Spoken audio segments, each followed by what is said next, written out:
시청자 여러분 안녕하십니까. 한밤의 기막힌 투자 주말 방송 진행을 맡은 아나운서 박지혜입니다. 저희 방송은요, 주식 잘 알려주는 동네 백소오빠라는 코너로 진행되고 있는데요. 해외 증시 이슈와 파생 상품, 투자 전략, 또 거기에 수익률 낼 수 있는 히든 종목까지 챙겨드리는 방송이니까요. 끝까지 채널 고정하셔서 많은 도움 받아가시면 좋겠습니다.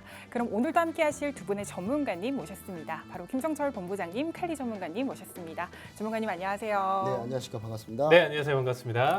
네, 올해는요, 역사적으로 가장 더운 한 해가 될 것이라는 전망 속에 이 한국은 6월임에도 불구하고 벌써 폭염주의보가 발효가 됐고요. 미국도 이 최고 기온인 50도를 갱신했습니다.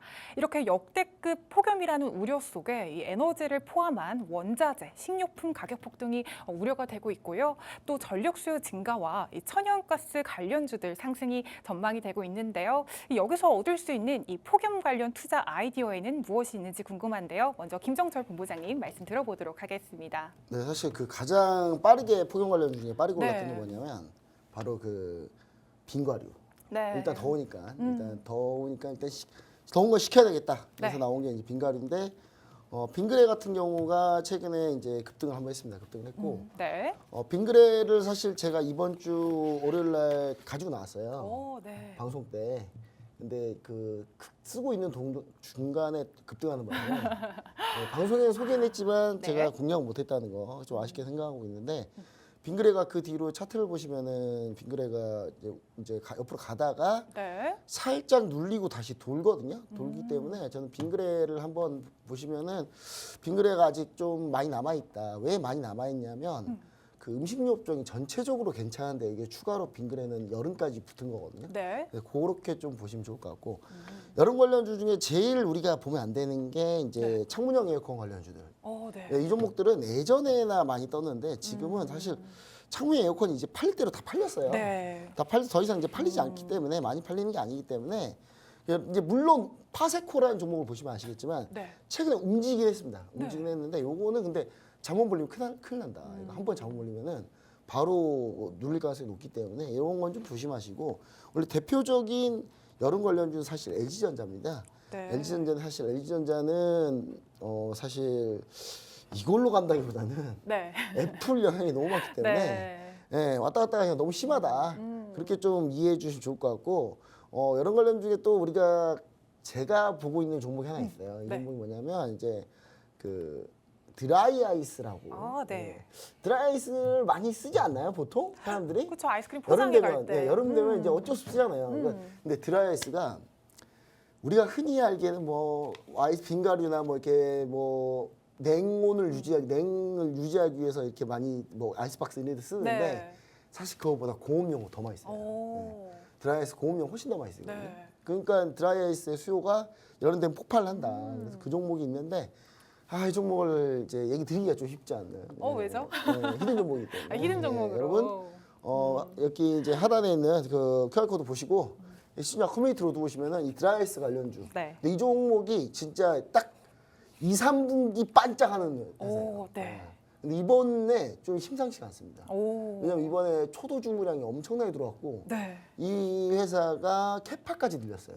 그러니까 전체 생산량을 늘렸기 때문에 일단 만들면 다 팔리는 그런 상황이거든요, 지금 현재도. 네. 그래서 저는 이게 여름 관련주로 좀 여러분들한테 좀 괜찮지 않나 이렇게 좀 생각하니까 여러분들 이런 여름 관련주들 중에 그 어떤 게 괜찮고 어떤 게 안 좋고를 좀 구분해서 보시면 좋지 않을까. 그래서 저는 웬만하면 요쪽 종목 드라이아이스 요 종목은 공업용으로도 많이 쓰이니까 네. 다른 수요까지도 감안하시면은 저는 충분히 안전하게 볼 수 있지 않을까 이렇게 좀 얘기 드리도록 하겠습니다. 네, 말씀 잘 들었습니다. 우리 김정철 본부장님께서는요, 이 폭염 여름 관련주로 이 드라이 아이스 관련주인 히든 종목 가지고 오셨는데요. 궁금하신 분들은 아래 QR코드 활용해서요, 시청자 커뮤니티를 통해 함께하시면 좋겠습니다. 이번엔 우리 칼리 전문가님 말씀 들어보도록 하겠습니다. 네, 일단은 지금 천연가스 관련 종목 내용 자체보다는 먼저 우리가 이제 천연가스 가격대의 움직임 자체를 한번 좀 바라볼 수가 있겠죠. 자, 현재 최근에 이제 가격 폭등이 이어지면서 네. 이제 뭐 추가적으로 관련주들이 올라갈 수 있다 이렇게 좀 생각해 보실 수가 있는데 이게 이제 좀 모르고 접근하시면 굉장히 좀 위험해요. 네. 왜냐면 제가 이전에도 사실상 이 지금 커뮤니티에서 이제 한번 좀 언급도 드렸었고 타이밍도 이제 좀 드렸었던 자리값이 여기거든요. 네. 그러니까 이미 지금 2.3달러대까지 넘어왔었던 시점에서 3.6달러대까지 올라왔다라는 것 자체가 기본적으로 여기서 50% 이상 상승을 보여줬던 거예요. 바닥 네. 대비 기준으로 상승폭 자체로 판단해 본다라고 하면 여기서 50% 이상인 거고 이때 이제 좀 접근해 볼 만한 내용 자체는 우리가 ETF나 ETN 쪽으로 접근을 하더라도 충분히 이 내용 자체 접근으로 봤었을 때 천연가스 같은 경우는 워낙 지금 현재 가격대나 내용 자체가 단기적으로 20-30%는 충분히 상승과 하락 자체를 반복한다라고 보시면 될 것 같습니다. 그런데 자세히 보시면 아시겠지만 이때 당시에도 급등을 하면서 넘길 수 있었던 가격대를 다 무시하고 눌렀거든요. 네. 그리고 이제 전체적인 큰 그림으로 보신다라고 하더라도 천연가스의 변동성이 얼마나 큰지 지금 보이실 거예요. 그리고 최근의 상승폭 자체가 워낙 지금 거의 뭐 바닥 구간대에 놓여져 있었다 보니까 네. 이전 고점 12달러에서부터 지금 좀 판단을 해봤을 때 어느 정도 가격 소화하려고 하면 당연히 이제 추가적인 상승이나 흐름 자체 그리고 한 4.5달러대까지는 충분히 상승 가능성이 있다 이렇게 보시면 될 것 같습니다. 오히려 이제 폭염이나 내용 자체로 이렇게 좀 판단해서 본다라고 하면 조금 더 이제 좀 다른 쪽으로 해석을 좀 볼 수 있다. 저는 이렇게 좀 생각을 해보고 있고요. 네. 오히려 이제 뭐 천연가스로 그래도 우리가 좀 본다라고 하면 내가 이제 선물 쪽이나 그리고 ETF나 ETN 쪽에 보다는 기업적인 투자를 좀 가져가고 싶다. 오일 같은 경우도 사실상 이제 좀 기업적인 투자나 내용 자체를 좀 본다라고 하면 추천드렸었던 게 이제 엑선모빌이라든지 이제 쉐브론 같은 기업들을 조금 추천드렸었습니다. 그래서 이것도 지난주에 이제 좀 언급드렸었던 내용 중에 하나인데 네. 천연가스 같은 경우는 이제 좀 EQT 코퍼레이션 같은 경우도 이제 시추서부터 어떻게 보면 유통 이런 부분들까지 이제 좀 다 가져가는 기업이라고 좀 보시면 될 것 같아요. 역시나 이제 최근의 상승 흐름 자체를 좀 가져가고 있고 오히려 이제 천연가스 차트 내용 자체보다는 기업적인 측면 영업이익이라든지 이런 부분들로 판단을 해봤을 때 가격대를 버티면서 다시금 상승 추세로 넘어가고 있다라는 네. 거죠. 그래서 현재 가격대 40달러대 유지하고 있지만 오히려 이제 상승이나 흐름 자체를 보여준다라고 하면 꾸준히 우상향으로 지금 좀 넘길 가능성은 높게 보여주고 있다라고 보시면 될 것 같습니다. 네. 대신에 이제 최근 추세 자체가 오히려 이제 조금 수렴 형태에 이제 좀 갇혀 있다라고 좀 보시면 좋을 것 같아요. 그래서 EQT 같은 경우는 오히려 지금의 단발적인 상승 자체에서 좀 가격대가 눌림 자리값이 나와준다라고 하면 접근할 네. 가능성이 좀 높다라고 생각하고 있고요.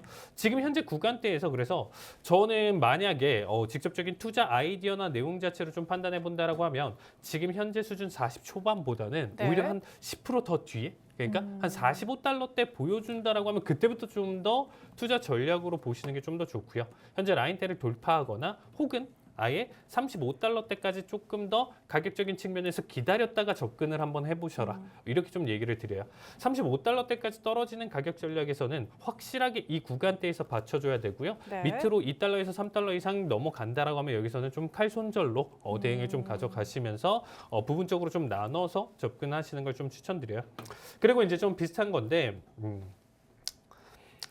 체사피크 에너지 같은 경우도 이제 좀 비슷해요. 그러니까 이제 뭐 천연가스 관련 기업들 같은 경우는 지금 네. 좀 앞에서 보신 거 EQT랑 지금 좀 보시면 아시겠지만 네. 똑같이 이제 앞에서 이제 상승 흐름 자체를 키워간 뒤에 지금 현재 어떻게 보면 좀 변동성 움직임 자체 키워가고 있다 이렇게 좀 보시면 될 것 같습니다. 오히려 우리가 네. 좀 현재 뭐 워낙 AI 관련주들 뭐 반도체 관련주들이 워낙 최근에 찌르면서 넘어오기 때문에 이런 종목은 사실상 들어가면 네. 좀 답답하고 오히려 이제 좀 단기적으로 수익 내기가 좀 크게 보여주기가 좀 힘들기 때문에 오히려 지금 접근이나 내용 자체를 솔직히 말해서 굳이 추천드리고 싶진 않다 이렇게 좀 얘기를 드리고 싶습니다. 네. 그리고 이제 사실 폭염으로 이제 생각해 본다라고 하면 직관적으로 이렇게 천연가스에 대한 내용 자체도 좀 생각해 볼 수 있지만 네. 우리가 이제 좀 농산물 쪽으로도 한번 좀 생각해 볼 수가 있는 거예요. 네. 당연히 이제 정말 뭐 50도 그 이상까지 넘어간다라고 하면 작물이 살아가기 힘들고 네. 수확량 자체가 확실히 이제 줄어들 수밖에 없기 때문에 거기에 따른 내용에서 가격의 상승을 이끌 수밖에 없는 구조다라고 보시면 될 것 같아요. 그럼 우리가 이제 좀 직관적으로 생각해 볼 수 있는 농산물에 대한 내용 자체 일단은 콘 선물 가격, 옥수수 선물 가격대를 좀 보시면요. 오히려 최근에 엄청나게 상승을 당연히 보여줄 것이다라고 생각하겠지만 연초 대비 지금 어마무시한 하락을 계속적으로 보여주고 네. 있고요. 특히나 이제 뭐 작년 6월 기준으로 1년 단위 기준으로는 한도 끝 없이 내렸어요. 네. 오히려 거의 뭐 50% 가까이 하락을 보여줬죠. 그래서 지금 현재 보여줄 수 있는 거는 기술적 반등 자리 값이에요. 네. 이게 이제 어떻게 보면 계절적 지금 현재 폭염이라든지 이런 부분들에서 좀 맞아서 옥수수 관련 쪽이나 내용 자체가 지금 다시금 가격 상승을 이끌 수 있을 만한 자리값까지 왔다라고 보시면 되겠습니다. 네. 그래서 단발적으로 저는 그래도 긍정적으로 좀 평가를 하고 있습니다. 그래서 네. 옥수수 가격 같은 경우는 지금 좀 상승이나 내용 자체를 조금 더 크게 가져갈 가능성이 있다고 보시면 될 것 같고요. 소이빈 같은 경우는 이런 거는 이제 좀 잘못 건드리면 이것도 이제 사실상 어떻게 보면 단발적으로 이제 선물 투자라든지 직관적인 ETF 투자라든지 이런 부분들로 접근하실 때는 소이빈 같은 경우는 조금 위험하다라는 얘기를 좀 드리고 싶어요.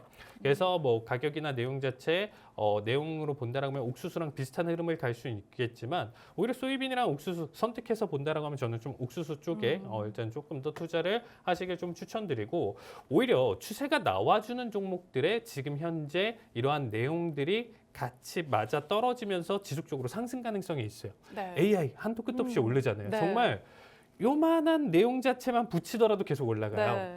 그러니까 오히려 지금 보시면 코코아라든지 그리고 이제 커피라든지 이런 부분들은 연초 대비 상승률이 굉장히 크거든요. 네. 그래서 지금 탄력을 받으면서 올라가는 이 우상향을 가져가는 이러한 내용들 자체가 사실상 추세를 꺾이기보다는 네. 얘네 자체도 어떻게 보면 온도나 내용 자체에서 영향을 끼칠 수 있기 때문에 더 큰 이런 게 이제 과열을 그리면서 이제 더 큰 가파른 상승을 보여줄 수 있어요. 그래서 옥수수 혹은 코코아 그리고 이제 커피 쪽에 대한 내용 자체 투자를 조금 더 추천드린다 이렇게 좀 얘기를 좀 드리고 싶고요. 그리고 이제 좀 기업적으로 우리가 좀 판단해서 일단은 좀 본다라고 하면 일단은 크래프트, 하인즈 같은 경우가 사실상 우리가 이제 좀 알만한 기업이죠. 어떻게 보면 뭐 하인즈 케첩이라든지 그리고 이제 오레오, ABC 초콜릿 이렇게 이제 좀 관련된 기업이다라고 좀 보시면 될 것 같은데 어쨌든 식료품 관련주다 보니까 이렇게 좀 상승 흐름 자체를 키워갔었을 때 얘네 역시도 가격의 상승을 보여줄 수 있기 때문에 매출적인 측면이나 내용 자체가 긍정적으로 이끌어갈 가능성이 높다라고 보시면 될 것 같습니다. 하지만 지금 네. 쫙 보시면 아시겠지만 2020년도서부터 24달러에서 40달러대 해서 사실상 이 구간대는 100% 움직이긴 했었지만 가격적인 부분 변동성 내용 자체가 사실상 그렇게까지 메리트는 있진 않다라는 점 참고해 주시면 될 것 같고요. 그다음에 이제 방금 옥수수나 내용 자체를 좀 본다라고 하면 우리가 시리얼이나 이런 네. 부분 쪽에서도 이제 좀 판단을 해볼 수 있겠죠. 여기서 투자 아이디어를 좀 본다라고 하면 저는 오히려 이 제너럴 밀스를 조금 추천드리고 싶어요. 최근에 단기적인 상승 흐름 자체를 가져간 뒤에 다시금 좀 단기 또 눌림 자리값까지 만들어줬거든요. 네. 그래서 여기서 이제 추세를 받아서 넘긴다라고 하면 오히려 60달러, 지금 65달러 부근대에서 지금 85 이상까지 좀 보여줄 수 있기 때문에 생각보다 일단 좀 가격적으로 본다라고 했었을 때 20, 30%대까지는 상승 가능성이 조금 더 있는 일단 종목이다라고 좀 보시면 될 것 같습니다. 그래서 이제 뭐 제너럴 밀스 같은 경우는 이제 대표 시리얼 기업이라고 좀 보시면 될 것 같고요. 이제 여러분들이 아시는 하겐다즈의 이제 모기업이라고 좀 네. 보시면 될 것 같습니다. 그리고 이제 사실 일론 머스크가 좀 유명하게 이제 최근에 이제 좀 얘기를 했었던 뭐 시나몬 이제 뭐 토스트 크런치라는 게 네. 있는데 그거랑 이제 좀 연관된 기업이라고 좀 보시면 될 것 같아요. 어쨌든 식료품이나 내용 자체 폭염으로 인해서 가격의 상승을 이끌 수 있다라고 좀 판단을 해봤을 때 오히려 저는 지금 현재 헤인즈보다는 지금 제너럴 밀스 이 부분을 조금 더 이 기업을 추천드린다 이렇게 좀 얘기를 드리고 싶습니다. 네, 말씀 잘 들었습니다. 우리 칼리 전문가님께서 이 폭염 관련 투자 아이디어로요, 이 천연가스 관련 기업들 이야기해 주시면서 이 농산물에서는 이 콘 선물 투자 이야기해 주셨고요. 이 식료품 기업으로는 제너럴 밀즈 기업까지 추천해 주셨습니다. 자, 이번에는 다음 질문 넘어가도록 하겠습니다. 이번 한 주는요, 이 뉴욕 증시에서 중요한 지표들과 또 6월 FOMC 회의 결과가 발표가 됐었는데요. 먼저 5월 CPI는요, 3.3%로 둔화가 됐습니다. 있습니다. 또 미 연준에서요 6월 기준금리를 동결로 발표했습니다. 여기서 주목해야 할 점은요 이 FOMC 성명문에서 최근 인플레이션 둔화에 대해 높이 평가하지만 이 금리 인하를 위해서는 더 많은 진전이 있어야 한다고 강조하면서 이 제시한 점도표에서는 올 연말까지 연 1회만 낮출 것이라는 전망을 제시했는데요. 이 CPI에 이어서 이 PPI까지 둔화되면서 사실 금리 인하를 기대하는 것들이 커지고 있습니다. 이번 발표된 지표와 함께 6월 FOMC 리뷰 한번 들어볼 텐데요. 칼리 전문가님 말씀 들어보도록 하겠습니다. 네, 일단은 CPI서부터 일단은 한번 조금 짚어서 넘어갈 텐데 네. 우리가 이제 지난 방송에서 비농지표에 대한 내용 자체 이렇게 좀 언급을 드리면서 가져왔었는데 그때 제가 정말 좀 힘들었어요. 네. 뭐가 힘드냐면 오히려 이제 채권금리라든지 그리고 이제 달러 인덱스라든지 이런 부분들은 사실상 ECB에 대한 선제적인 금리 인하를 단행한 뒤에 연준에서 어떻게 보면 어떻게 앞으로 올 한 해 기준으로 몇 번에 그리고 조금 더 빠른 금리 인하를 단행할 수 있는지 그에 대한 어떻게 보면 좀 데이터로 판단할 수 있었던 게 비농지표였거든요. 네. 근데 생각보다 나머지에서는 확실한 반응을 좀 보여줬었어요. 이제 올해 이제 금리 인하라든지 이런 부분들에 대한 내용 자체가 확실히 좀 더뎌질 수 있다라는 내용 때문에 네. 채권 금리 같은 경우는 올라왔고요. 그리고 이제 뭐 달러 인덱스 자체도 금요일 날 기준으로 이제 강한 상승 흐름 자체를 좀 보여줬었습니다. 근데 그 부분에 따라서 지수 자체는 눌림자리 값이 거의 없었고 오히려 그 내용 자체를 상쇄시키는 회복을 좀 보여줬어요. 네. 그리고 우리가 이제 이 CPI를 좀 보신다라고 하면 그만큼 지금 좀 최근에 오히려 CPI는 0.1% 수준, 코어 쪽이라든지 헤드라인 쪽이라든지 이 정도 수준 이전치보다 낮게 나와준 모습인데 대체적으로 일단은 이 에너지의 이제 좀 물가 내용 자체가 가장 큰 지분을 좀 차지했었다고 좀 보시면 될 것 같아요. 전체적으로 이제 3%, 6%, 3.5%, 3.6%대 이제 큰 하락폭을 좀 보여주면서 전체적으로 이제 좀 낙폭을 키워갔었던 결과값을 여기서 받아줬었다. 근데 네. 이 작은 내용을 가지고 어마무시하게 상승을 보여주면서 네. 이번 한 주 완전 말도 안 되는 네, 신고점 최고치. 계속 갱신을 네. 하면서 상승을 좀 보여줬었죠. 특히나 우리가 이제 좀 주목해 볼 만한 내용 중에 하나는 뭐냐면요. 결국에는 지금 현재 고용이 둔화되지 않고 계속적으로 지금처럼 탄탄하게 받쳐준다라고 하면 결국에는 지금 현재 보여주고 있는 이 데이터처럼 주거비에 대한 내용 자체가 떨어지지 않고 계속적으로 0.4% 이상 그리고 이 전년 대비 기준으로 5.4% 이상 지금 상승 흐름 자체를 계속적으로 보여줄 거라는 거죠. 네. 그럼 에너지 자체는 이미 코어 쪽에서는 제외되는 부분 중에 하나예요. 네. 제외되는 품목 중에 하나임에도 불구하고 네. 우리가 이제 조금 계속적으로 안 떨어지는 자체가 이 고용의 타이트함에 따라서 부가적으로 발생되는 이러한 주거비, 렌트비 이러한 내용들 자체가 떨어지지 않기 때문에 네. 원하는 2% 목표가로 지금 도달하기 힘들 것이다 이렇게 좀 보여주고 있는 상황이에요. 그래서 저 역시도 이게 굉장히 긍정적이진 않다라고 좀 보여주고 있습니다. 그래서 앞으로 다다음 어떻게 보면 지표 데이터나 내용 자체가 오히려 연 1회에 대한 내용 자체도 사실상 못 가져갈 수도 있게 만들지 않을까 이렇게 좀 조심스럽게 예측을 한번 좀 해보고 있습니다.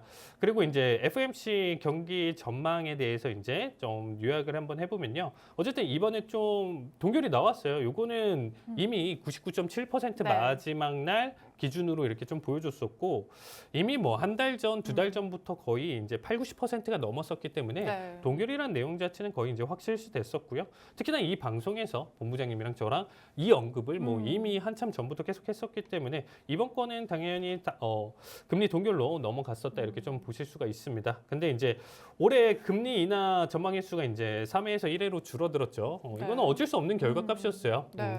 6월 달에 못 보여주면 사실상 이제 3회는 무조건 물 건너갔고 1회나 2회까지도 한번 좀 생각해 볼 수 있는데 그거는 좀 데이터에 대한 내용 자체로 좀 판단해 볼 수 있다. 이렇게 지금 생각하고 있고 이게 이제 3회에서 1회로 줄다 보니까 4.6%에서 50bp 오른 5.1% 금리 전망치가 이렇게 좀 바뀌었고요. 25년도 금리 전망치도 조금 더 올랐어요. 네. 3.9%에서 4.1%대로 올랐고 26년 기준 자체는 이제 유지됐다. 3.1%로. 그리고 이제 올해 기준으로 PC 물가지수 전망치 자체가 2.6%에서 2.8%대까지 올라와 준 점. 네. 이 내용 자체가 사실상 25년도, 26년도는 이렇게 나와주는데 올해 물가 잡히기가 아직은 사실상 쉽지 않고 이 내용 자체를 좀 판단해 본다라고 하면 사실상 저는 한 번은 캐나다나 ECB에서 이제 좀 보여줬기 때문에 한 네. 번 정도는 9월달 기준으로 한번 좀 보여줄 수는 있다지만 그 부분도 굉장히 좀 조심스러울 가능성은 있다라고 네. 생각하고 있습니다.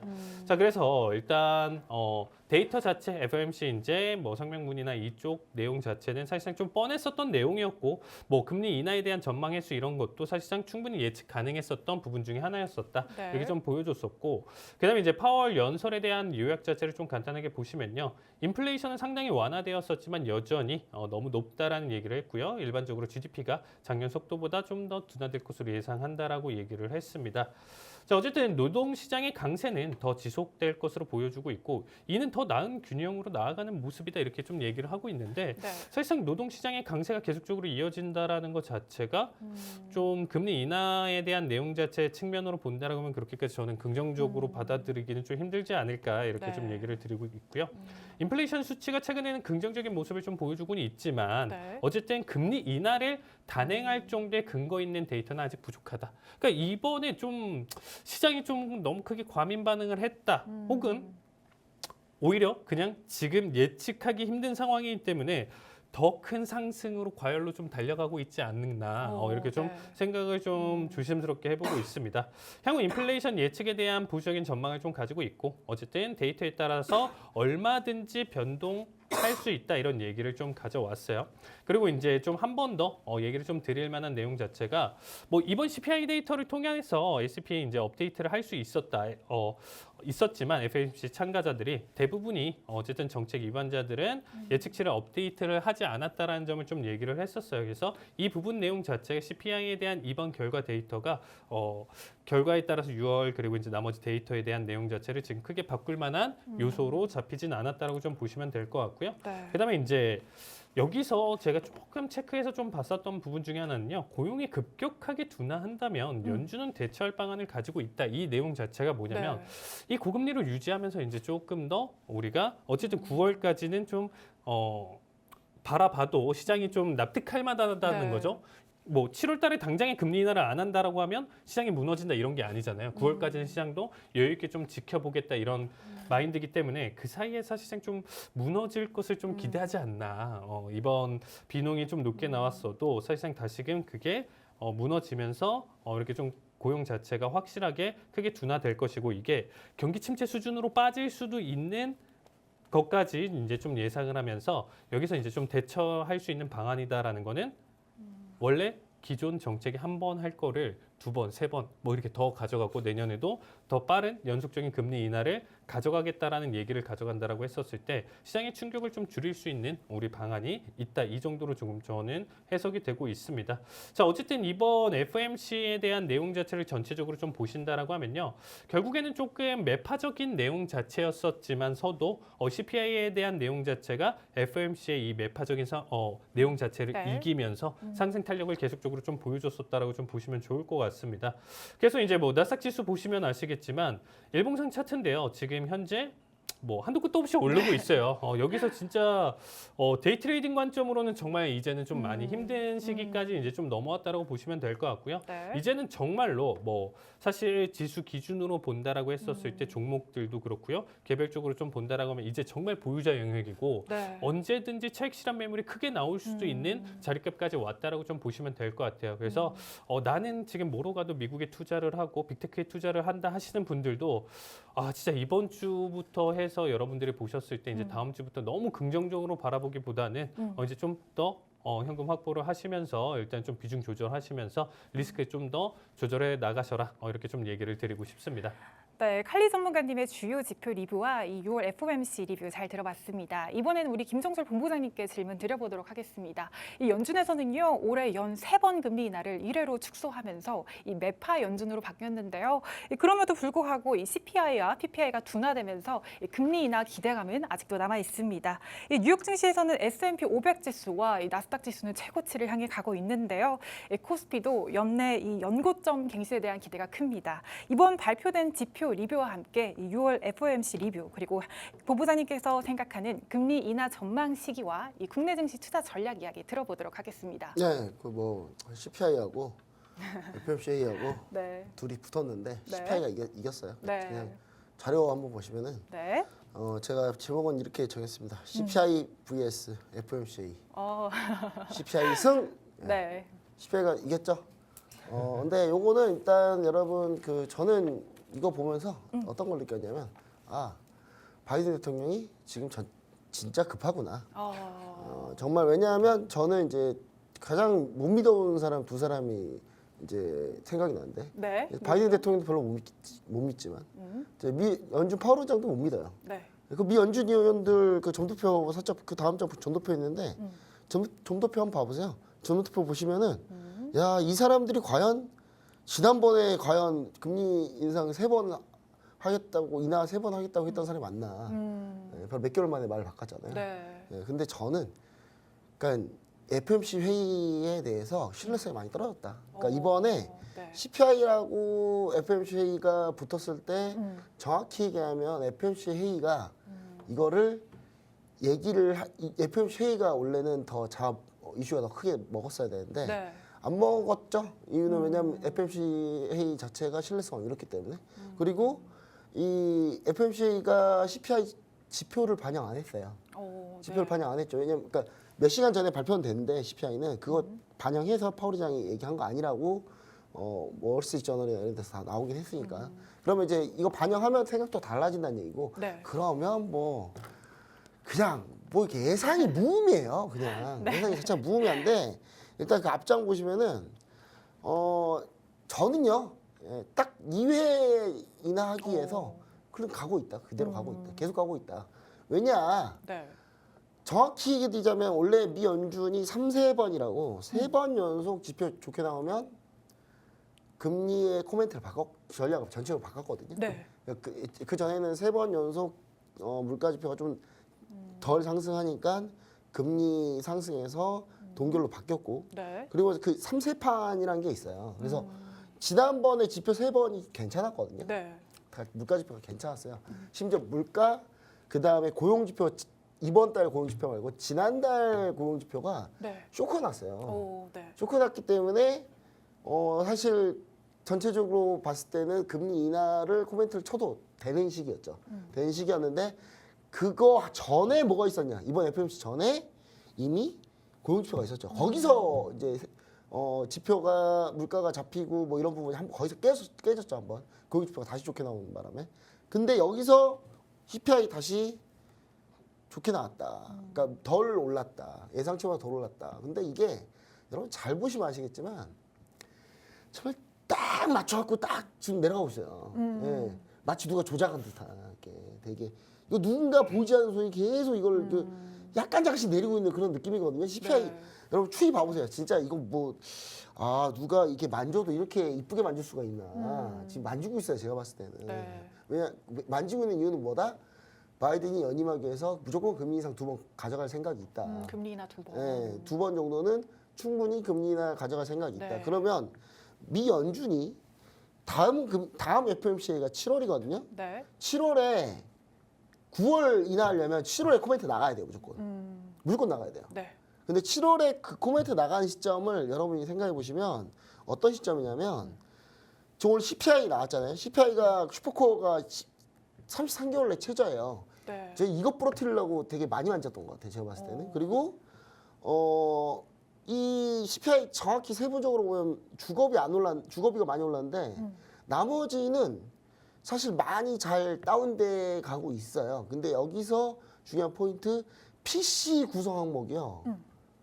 더 낮게 나올 거예요. 네. 왜냐하면 PC 구성 항목이 CPI 때 많이 떨어졌거든요. 지금. 네. 이거 분명히 지금 PC 때 더 낮게 나와요. 이거 왜냐? 만졌으니까. 더 만져야 되니까. 그래야지 이거 미 연준이 7월에 코멘트 해주죠. 그러려면 PC는 일단 여러분 거의 무조건 낮게 나온다고 보시면 돼요. PC는 낮게 나올 거고요. 그 다음에 CPI가 이렇게 지나가고 오늘 또 PPI 나왔잖아요. 네. 공급자 물가 지수 봤는데 공급자 물가 지수는 크게 들어갔어요. 그러면 이거는 바이든이 그냥 넘어가지 않는다. 파월을 압박을 하나 하니더라도 네. 연내 2번 갈 가능성이 아주 높다. 제가 약간 이렇게 생각하고 있고요. 왜냐? 9월에 한 번 가면 네. 대선 직전에 한 번 더 갑니다. 대선 전에 가요. 이게 뭐냐면 대선 전에 금리를 한번 해줘야지 네. 타격받지 자기한테. 그래서 두 번은 무조건 가져갈 생각을 하고 있다. 제가 이렇게 좀 생각하고요. 일단 그렇게 하기 위해서 지표를 많이들 만지고 있다. 예. 단지 이제 바이든 행정부가 못 만지는 지표가 뭐냐? 고용 지표는 어떻게 못하는 것 같아요. 고용 지표는 어떻게 못하는 것 같아요. 고용이 너무 잘 좋은 거는 좀 문제가 있다. 이거. 네. 그래서 이제 고용이, 그러니까 저는 PC가 만약에 낮게만 나오면 네. 고용 한 번 잘 나와도 네. 이거 무시하고 7월 FOMC 회의 때, 9월 FOMC 회의 때 금리 내리겠다고 7월 FOMC 회의 때 얘기할 가능성이 높다. 그래서 저는 그거가 포인트다. 네. 그리고 그 포인트 때 채권 금리부터 해서 그때부터 이제 다시 꺾이는 시기가 온다. 근데 사실 미국 채권이 요즘에 인기가 너무 없어요. 네. 예, 너무 많이 발행하기 때문에 인기가 너무 없는데, 그러면 이제 뭔가 미국 채권이 인기가 있으려면 뭘 해야 되는지를 좀 생각해 보시면, 그러니까 트럼프든 바이든이든 네. 자기네 나라 국채가 인기가 있으려면 해야 되는 것들이 있어요. 네. 뭔가 위험해야 돼요, 많이. 오. 많이 위험해야 쏠리거든요. 그래서 그걸 과연 여러분 어떻게 공포분위 조성할지를 잘 한번 생각해 보세요. 제가 누누이 얘기합니다. 누누이 항상 얘기하고 있기 때문에 여러분 그게 어떻게 흘러가는지 대만으로 분명히 공포분위 조성할 거거든요. 그리고 우리나라도 마찬가지고, 역시 현재 이제 제가 봤을 때는 이제 미국채가 너무 인기가 없기 때문에 그런 거 하지 않으면 미국은 미 국채 때문에 지금 쉽지는 않다. 네. 그래서 저는 이번에 CPI를 보면서 오히려 9월 금리 인하를 거의 확실했다. 이제 거의 확신한 거고, FOMC 회의 때 파월이 뭔 얘기를 하든 별로 관심이 없어요, 다들. 오, 네. 왜 관심이 없냐? 쟤 어차피 말 바꿀 건데. 그리고 쟤 저렇게 떠들면 뭐예요? 의사록 보면 반대로 다 얘기했어요. 그러니까 파월은 A라고 얘기했는데 의사록 보면 알고 보니까 B예요. 네.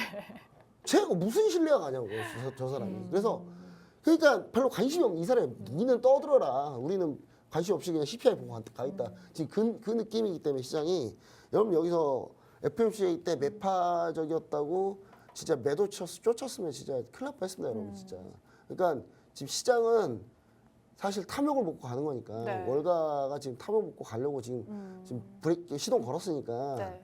괜히 반대로 잡다가 예, 크게 당하지 마시고. 그리고 중요한 거는 그렇게 대폭락이 올 때는요, 사람들이 다 포기할 때 와요. 오. 그냥 이제 그냥 더 올라, 그냥 더 올라, 그냥 야 그냥 아무 때나 다 그냥 그거 올라. 오. 그때 폭락이야. 오. 네. 여러분 지금 막 되게 무섭고 지금 한 번씩 조정 올 겁니다. 조정 올 겁니다. 그럴 때 기다리는 조정 오지 않습니다, 여러분. 오. 반드시 기다리면 조정을 기다리잖아요. 절대 네. 오지 않아요. 오. 예. 그래서 여러분들이 그 부분 좀 참고하시고 하시면 좋은데, 우리나라 증시는요. 네. 우리나라 증시 투자 전략인데 우리나라 주식 하면 안 될 것 같아요. 저는 그냥 왜 하는지 모르겠어요, 도대체. 네. 왔다 갔다 이렇게 왔다 갔다 하는데, 이럴 거면 왜 우리나라 주식 투자하는 거예요, 도대체? 지금 다 미국 주식이에요, 그냥.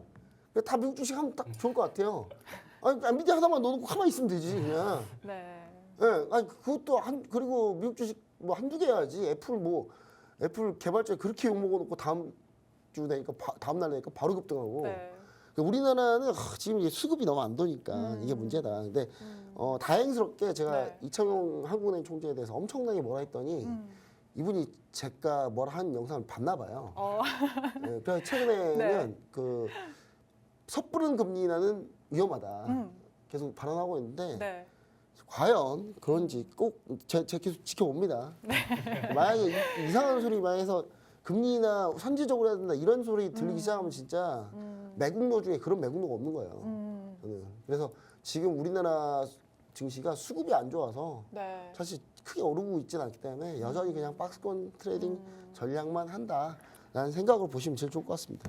네, 말씀 잘 들었습니다. 우리 김종철 본부장님께서는요, 아마 이제 9월 정도의 금리 인하 전망하고 계셨고요. 연내 1회에서 2회 정도 금리 인하 전망 얘기하시면서 이 국내 증시는 수급 문제로 인해서 당분간은 좀 박스권 트레이딩 전략으로 가져가자라는 이야기 해주셨습니다. 자, 그렇다면 다음 질문 드려보도록 하겠습니다. 이번 한 주 뉴욕 증시에서요, 이 AI 분 관련된 이슈들이 많았습니다. 이 애플은요, AI 기능을 앞세워서요, 이 마이크로소프트를 제치고 시총 1위를 탈환했고요. 이 엔비디아도 액면 분할 이후에도요 좋은 상승 흐름 가져가고 있습니다. 또 여기서요 이 AI 붐 수혜주인 브로드컴은 이 실적 발표에서 AI 특수로 매출과 순이익 모두 시장의 예상치를 상회했고요. 이 10대 1 주식 액면 분할도 발표하면서 이 시장의 기대를 한 몸에 받고 있습니다. 이번 브로드컴 실적 리뷰와 함께 이 뉴욕 증시의 AI 붐 관련주 전망 듣고 싶은데요. 칼리 전문가님 부탁드립니다. 네, 브로드컴 한번 좀 보시면요. 사실 뭐 EPS 일단은 10.96달러 나와주면서 뭐 예상치 이제 10.85달러보다 이제 조금 더 상회를 해준 모습을 지금 좀 잘 나와줬고 총 매출 역시 120.6억 달러보다 124.9억 달러 나와주면서 예상치 상회를 지금 잘 보여줬습니다. 특히 이제 뭐 반도체 솔루션 매출 자체가 6%대 이제 상승을 보여줬고 기반 시설 솔루션 같은 경우 이제 매출 자체가 175%나 상승을 지금 좀 보여줬었습니다. 거기에서 이제 또 추가적으로 일단은 액면 분할까지 이제 엔비디아랑 똑같이 가져가면서 뭐 비슷하게만 흘러간다라고 하더라도 네. 같은 상승 흐름 자체를 좀 이끌 가능성이 높다 이렇게 판단을 했었던 것 같습니다. 그래서 지금 어제자 기준으로 무려 네. 주가가 12% 넘게 상승을 네. 보여줬습니다. 그래서 종가 기준으로 보여줬는데 여러분들 이게 잘 안 보이시잖아요. 이게 확대해서 보시면요. 갭을 이렇게 띄워주고 버틴 거예요. 대단한 겁니다. 네. 그렇죠? 이렇게 띄워주고 뭐 음봉 마감을 했었지만 이미 갭을 워낙 크게 띄워줬기 때문에 뭐 전 거래일 기준도 계속적으로 끊임없이 상승을 보여줬었던 자리에서 네. 상승 흐름 자체를 보여줬고 1,700달러대를 넘겼어요. 음. 근데 이제 제가 브로드컴은 이전부터 사실 제가 작년 9월 때도 이렇게 네. 좀 이 관련 종목들 반도체 이제 해가지고 이제 팍스 이 방송 말고 이제 다른 방송에서 네. 이제 주식 라방이라는 방송에서도 이제 좀 언급을 했었는데 네. 나쁘진 않다. 나쁘진 않은데 음. 워낙 자리값 타이밍을 잡기가 너무 어렵다. 브로드컴 같은 경우는. 네. 그래서 작년 9월 기준으로도 사실상 여기 구간대 기간값 조정을 받아주고 나서 상승에 대한 내용 자체가 긍정적이지만 글쎄요라는 얘기를 좀 가져갔었어요. 그런데 이제 뭐 지금 현재 제가 그때 언급드렸던 가격 대비 지금 2배가 올랐거든요. 와, 네. 근데 뭐 사실 최근 상승으로 본다라고 하면 작년 9월부터 해서 AI 관련주들 그죠 반도체 관련주들 뭘 샀더라도 네. 뭐 다 다 이거 올랐으니. 그리고 이 이상의 상승을 다 보여줬기 때문에 뭐 이거에 대한 뭐 예측을 했었다 뭐 이런 얘기를 좀 드리고 싶지는 않아요.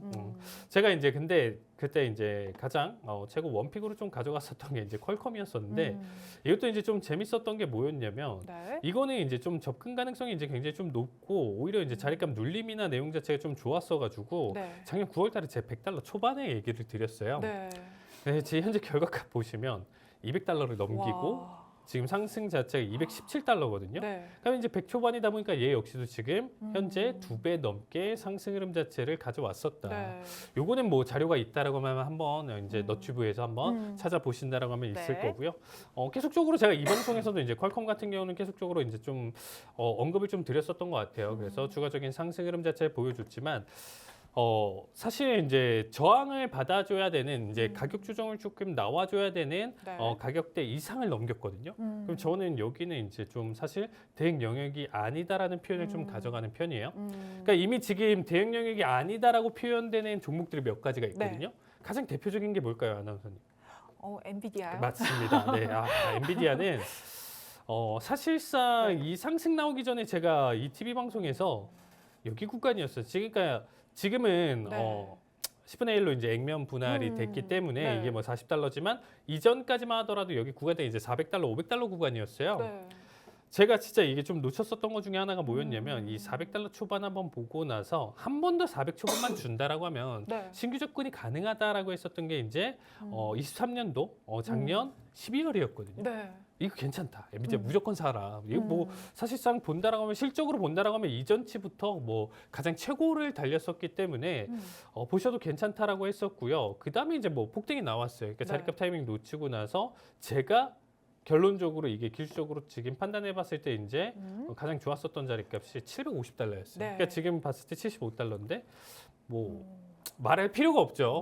지금 사실 뭐 정말 140달러 이상까지도 갈 수도 있고 그 이상까지도 오를 수 있다. 뭐 이거 뭐 꺾이겠어요. 지금 현재 뭐 단기적인 뭐 5일선 이탈이라든지 가격 조정 준다라고 하더라도 네. 다시 거기서 어마무시한 매수세가 또 들어올 가능성이 높기 때문에 그렇다고 해서 저는 신규 접근은 추천드리진 않아요. 오히려 제가 이 방송에서 네. 이제 타이밍을 놓친다라고 했었을 때 엔비디아가 투자하는 AI 신약 개발 기업 자체를 좀 투자를 해보셔라라고 얘기를 좀 드렸었는데 그때 당시에 언급드렸었던 기준 대비보다도 지금 현재 자리값을 좀 유지하고 보여주고 있습니다.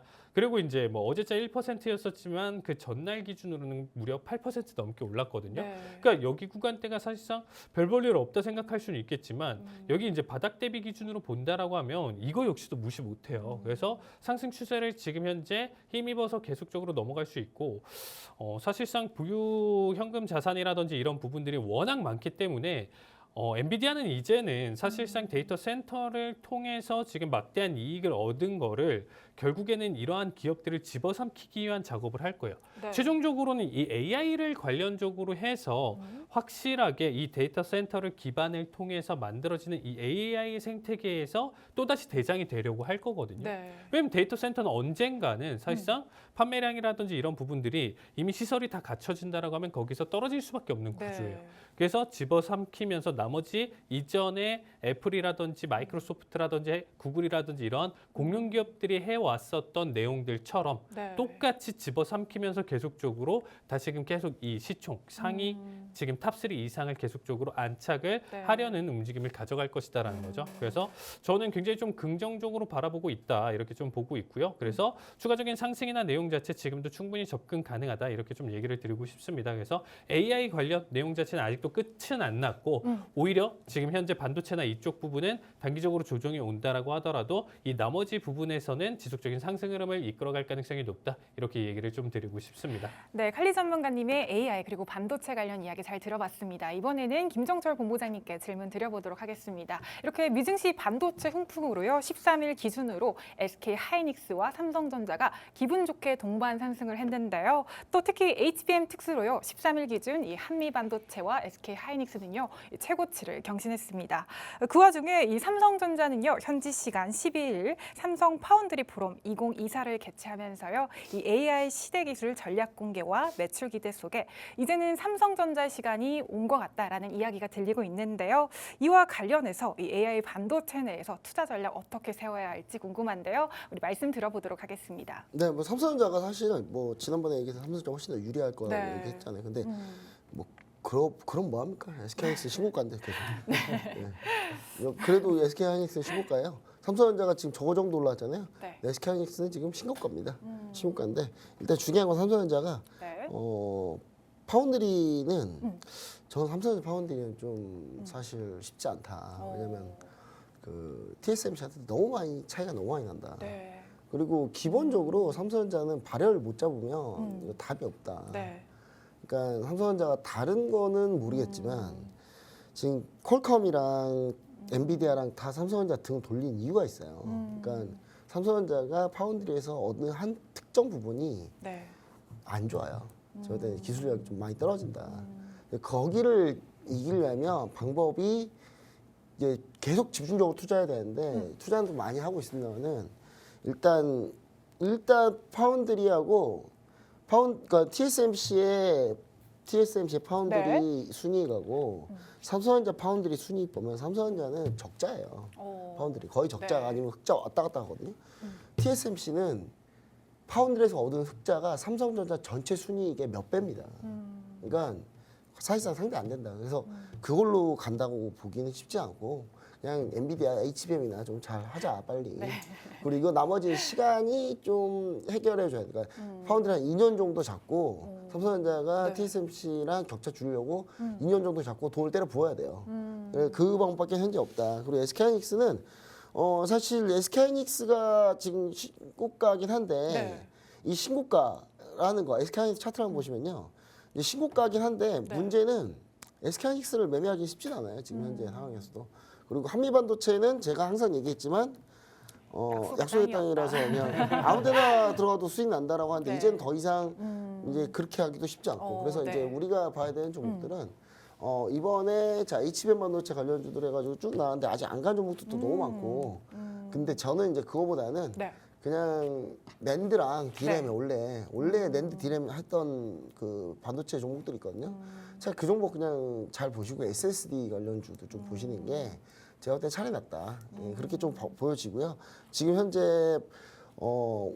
운명의 시간이 하나 있어요. 네. 그 2주 뒤에 마이크론 실적 발표하거든요. 네. 거기서 갈립니다. 거기서 갈리니까 저 마이크론 실적 발표 전까지는 그래도 반도체 분위기 나쁘지 않을 거다. 기대감이 있을 거니까. 그럼 다만 마이크론 실적 발표 나오기 전에 반도체를 어느 정도 좀 정리하고 가자. 자, 약간 이렇게 좀 얘기 드릴 테니까 여러분들 그렇게 좀 보시면 좋을 것 같고요. 관련주는 하단에 있는 시청자 커뮤니티 들어와서 보시면 됩니다. 네, 말씀 잘 들었습니다. 본부장님께서는요, 이 반도체 관련주는 낸드와 디램 관련주 이야기하셨고요. 2주 후에 이 마이크로 실적이 굉장히 중요한 시점이다라는 이야기 잘 들었습니다. 이렇게 훌륭하신 두 분과 함께하고 싶은 분들은요, 아래 QR코드 활용해서요, 시청자 커뮤니티를 통해 함께하시면 좋겠습니다. 자, 그럼 오늘도 우리 많은 분들이 칼리 전문가님의 실전 매매가 궁금하실 것 같아서요, 하이라이트 영상 준비했습니다. 지금 함께 보고 오시죠.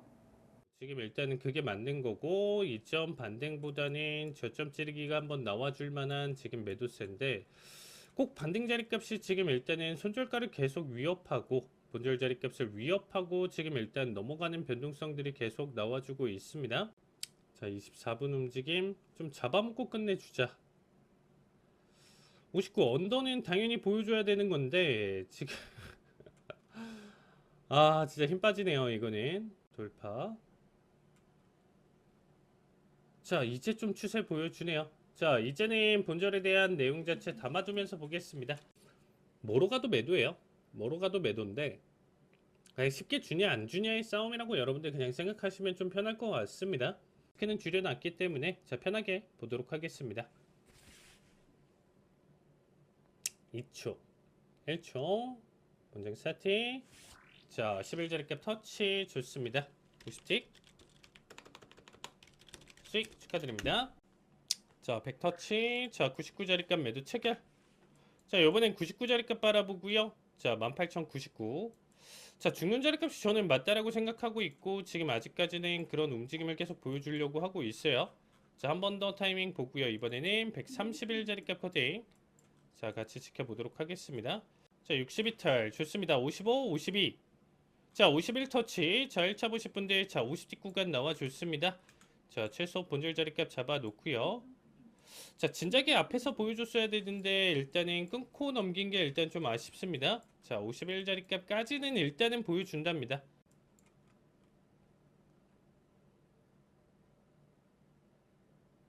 자, 뚫어주네요. 자, 980까지 단숨에 눌러줬습니다.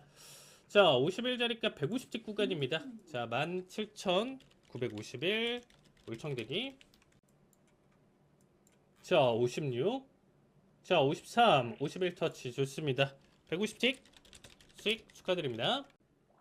자, 39자리값 자, 제차 매도 체결. 자, 51자리값 컷 가져가고요. 어거지 매수로 지금 무슨 자본이 들어오는지는 모르겠지만 억지 매수가 지금 어마무시하게 버티는 겁니다. 이전 저점 돌파. 이제 좀 보여주네요. 자, 11.50. 자, 두 틱 차로 안 됐습니다. 아까도 두 틱 차로 손절 안 났는데 자, 이제 밀어주네요. 아, 좋습니다. 자, 611자리값 안정 청산 구간입니다. 자, 일단은 1차 청산 보실 분들 여기서 마무리 봐주시고요. 2초, 1초. 자, 여기서 정리 보도록 하겠습니다. 자, 2,000불 시장가 정리 가져가면서 마무리 보도록 하겠습니다. 자, 2,000불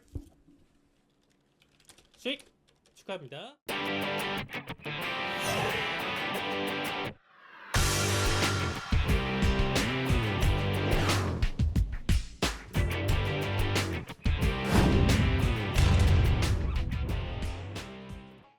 네, 영상 잘 봤습니다. 이번에는 해외 선물 상품별 투자 전략 세워보도록 하겠습니다. 네, 먼저 크루드오일부터 보도록 하겠습니다. 지난주 추가적인 낙폭이나 내용 자체 조금 더 연속적일 가능성이 높다라고 했었는데 이거를 좀 무시하고 지금 반등 자리를 가져가면서 80부근대까지 지금 다시금 재차 상승 흐름 자체를 좀 보여줬거든요.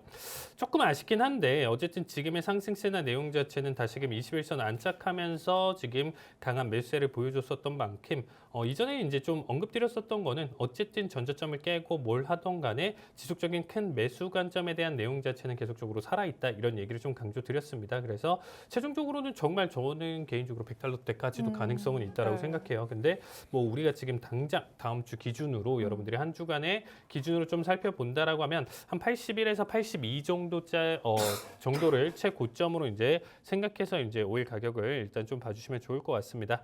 그 다음에 이제 좀 언급드렸었던 게 이제 골드인데 골드에 대한 추가 하락이나 내용 자체가 이제 크게 못 받아주고 있어요. 네. 지난주랑 이제 언급이나 내용 자체는 똑같고요. 중심 라인대 이상 돌파하지 못했기 때문에 저점을 그리면서 지속적인 매도 관점 해석이 계속적으로 좀 나와줄 가능성이 높다 이렇게 보시면 좋을 것 같습니다. 자, 나스닥 같은 경우 정말 한도 끝도 없이 올라와주고 네. 있어요. 이제 여러분들이 보시는 다음 주 기준으로는 이제 선물 옵션 동시만기일 내만여의 날이 이제 금요일에 있습니다. 여기를 트리거 삼아서 한 주간의 좀 변동성 혹은 하락 가능성이 좀 더 높다 보니까 횡보또는 조금 더 하락에 대한 내용 자체에서 좀 맞춰주시면서 현재 구간대 한 번 더 봐주시면 좋을 것 같고요. 그다음에 이제 마지막으로 구리 같은 경우가 고점 대비 이제 낙폭을 제가 가져가면서 이제 자리값을 좀 맞췄어요. 여기 구간대 1차적으로 4.42달러대까지 하락 가능성 그리고 최종적으로 3.97까지 보여준다라고 얘기 드렸는데 단기 반등 지금 좀 잡아주고 재차 저점 그렸을 때 4달러 초반대까지는 한번 매도 관점 보시면서 지속적으로 봐주시면 좋을 것 같습니다. 네, 한밤의 기막힌 투자 주잘백에서 준비한 내용은 여기까지입니다. 본 방송은 투자 판단에 대한 참고 자료일 뿐 해당 종목의 가치, 상승 또는 하락을 보장하지 않는다라는 점 명심해 주시고요.